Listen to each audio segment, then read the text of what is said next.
Que la grâce et la paix vous soient données de la part de Dieu notre Père et de Jésus-Christ notre Seigneur. Amen. Le texte biblique de ce samedi 22 novembre 2025 est tiré du premier livre de Samuel au chapitre 10, les 8 premiers versets. Le thème de ce jour est le suivant: respecte les consignes du Seigneur pour bénéficier des dons de l'Esprit. Prions. Seigneur, ouvre nos cœurs à ta parole, que ton Esprit nous éclaire, nous enseigne et nous transforme.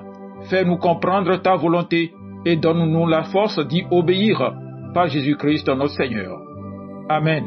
Samuel prend une petite bouteille d'huile, il la verse sur la tête de Saül et il l'embrasse.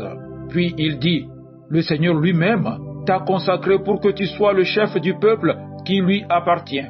Maintenant, tu vas me quitter. Ensuite, tu vas rencontrer 2 hommes près de la tombe de Rachel, à Selsa, dans le pays de Benjamin. Ils te diront: les ânesses que tu cherches sont retrouvées. Maintenant ton père a oublié l'histoire des ânesses, mais il est inquiet à cause de vous. Il se demande ce qu'il doit faire pour retrouver son fils. Tu continueras ton chemin et tu arriveras près du grand arbre sacré de Tabor. Là, tu rencontreras 3 hommes. Ils vont à la maison de Dieu, à Bethel. L'un porte 3 cabris, le deuxième porte 3 galettes de farine, le troisième porte du vin dans une outre en cuir. Ils te salueront et ils te donneront 2 pains qu'ils devaient offrir à Dieu. Tu les accepteras. Puis tu arriveras à Gibéa Elohim. Les chefs philistins sont à cet endroit. Quand tu seras près de la ville, tu vas rencontrer un groupe de prophètes. Ils descendront du lieu sacré. Des joueurs de harpe, de tambourins, de flûtes et de cithare marcheront devant eux. Ils seront en transe. Alors l'Esprit du Seigneur va tomber sur toi. Tu entreras en transe avec eux et tu deviendras un autre homme. Quand cela arrivera, tu sauras que Dieu est vraiment avec toi. Tu feras alors ce qu'il y aura à faire. Tu descendras à Gilgal avant moi. Et moi, j'irai te rejoindre pour offrir des sacrifices complets et des sacrifices de communion. Attends-moi là pendant 7 jours.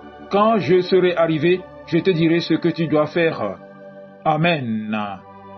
Bien-aimé, lorsque Dieu appelle un homme, il lui donne toujours ce qui est nécessaire pour accomplir sa mission. Mais pour marcher dans la plénitude de ce que Dieu donne, un élément reste indispensable: l'obéissance aux consignes du Seigneur. Dans 1 Samuel chapitre 10, Samuel un Saül comme roi. Mais il ne se contente pas de lui verser l'huile sur la tête. Il lui donne des instructions précises. Pourquoi? Parce que l'onction ouvre la porte, mais c'est l'obéissance qui permet d'avancer dans les dons de l'Esprit. Aujourd'hui, Dieu veut nous enseigner que si nous voulons vivre les dons, la direction, la puissance et la transformation du Saint-Esprit, nous devons apprendre à respecter les directives de Dieu. Lorsque Samuel un Saül, il lui dit: le Seigneur lui-même t'a consacré pour que tu sois le chef du peuple qui lui appartient. Autrement dit, Dieu t'a choisi, Dieu t'a équipé, Dieu t'a positionné. Mais Saül devait encore obéir pour marcher dans ce que Dieu avait prévu. L'onction ne remplace pas l'obéissance. Le fait d'être appelé ne garantit pas le succès. Dieu te donne le potentiel, mais c'est la fidélité qui active ce potentiel. Après l'onction, Samuel ne laisse pas Saül repartir sans direction. Il lui donne une série de signes destinés à renforcer sa foi et à l'amener sur un chemin d'obéissance. Samuel annonce à Saül des rencontres précises, des hommes près du tombeau de Rachel, le don de pain, la rencontre d'une troupe de prophètes et surtout la venue de l'Esprit qui le changera en un autre homme. Ces événements avaient 2 objectifs. Premièrement, montrer que Dieu contrôle les circonstances. Tout se réalise exactement comme Samuel l'a dit. Dieu confirme toujours ce qu'il promet. Deuxièmement, demander à Saül d'avancer dans la foi. Saül ne devait pas rester à l'endroit de l'onction. Il devait marcher, progresser, suivre les instructions une par une. Dieu donne les signes, mais c'est à toi d'avancer. Les dons de l'Esprit ne se manifestent pas dans l'immobilisme. Il faut marcher, écouter, obéir, persévérer. Et lorsqu'un homme obéit, quelque chose de glorieux se produit. L'Esprit descend et transforme. Samuel dit à Saül: l'Esprit du Seigneur va tomber sur toi. Tu entreras en transe avec eux et tu deviendras un autre homme. Voici le cœur du message. L'esprit transforme, mais l'obéissance prépare le terrain. Beaucoup veulent être remplis de l'esprit, mais peu veulent suivre les directives simples que Dieu donne. Le pardon, la sanctification, la persévérance, la prière, la patience, le service, le renoncement. L'esprit ne descend pas sur un cœur rebelle. Il agit dans un cœur soumis. Et c'est pourquoi Samuel ajoute, « Quand cela arrivera, tu sauras que Dieu est vraiment avec toi. Tu feras alors ce qu'il y aura à faire. » En d'autres termes, l'Esprit donne la capacité, mais toi, tu dois te rendre disponible. Et pour sceller cette marche dans l'obéissance, Samuel donne une dernière instruction capitale, mettant Saül face à l'épreuve la plus difficile, attendre.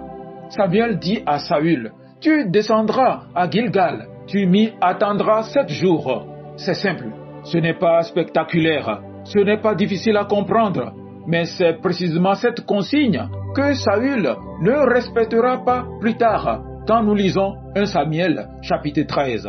Et c'est cette désobéissance qui lui coûtera le royaume. Bien-aimés, écoutez, une seule instruction négligée peut fermer la porte à une grande bénédiction. Un seul pas hors du temps de Dieu peut empêcher la manifestation d'un don. Beaucoup n'expérimentent pas les dons de l'esprit, non pas parce que Dieu ne veut pas donner, mais parce qu'ils ne respectent pas les consignes que Dieu a données. Dieu dit, attends, pardonne, reste humble, reste dans la sanctification, ne devance pas mon plan, ne force pas ma main. Et lorsque nous désobéissons, nous bloquons ce que l'Esprit veut faire. Oui, Saül avait l'onction, les signes, l'Esprit, les promesses, mais il a manqué l'obéissance. Et à nous maintenant de tirer la leçon. Frères et sœurs, ce passage nous enseigne une vérité essentielle. Les dons de l'Esprit se manifestent dans la vie de ceux qui respectent les consignes du Seigneur. L'onction n'est que le début. Les signes encouragent, l'Esprit transforme. Mais c'est l'obéissance qui permet de vivre la plénitude du plan de Dieu. Alors aujourd'hui, Dieu nous appelle à revenir à l'écoute, à marcher dans la fidélité, à respecter sa parole, même quand c'est difficile, à attendre ses temps et à lui faire confiance totalement. Si tu marches dans l'obéissance, tu verras la puissance de l'Esprit dans ta vie, la direction de Dieu dans tes décisions, des dons spirituels se manifester et une transformation profonde. Que le Seigneur nous aide à marcher fidèlement pour bénéficier pleinement des dons de l'Esprit. Amen. Agréable journée à vous tous.